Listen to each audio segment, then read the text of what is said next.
Trending at usap-usapan ngayon ang latest Instagram post ng sexy actress na si EJ Rabal.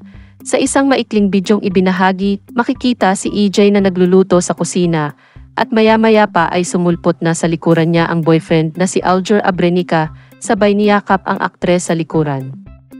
Love is just a word, until someone special gives it a meaning. Captions ni EJ sa ibinahaging video. Agad itong umani ng samot-saring reaksyon mula sa mga netizens. May mga natuwa pero marami rin ang nangbash. Di nga nakaligtas ang couple sa ilang di magagandang komento ng mga netizens. Daig pa ang asawa, sana all EJ, kapalan na lang ng mukha. Dalhin mo na sa kwarto yung kalan at yung niluluto, di yata makapaghintay si Aljur.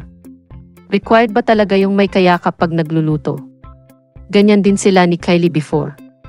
Ginagawa sa'yo ni Aljur ngayon, nagawa na kay Kylie noon.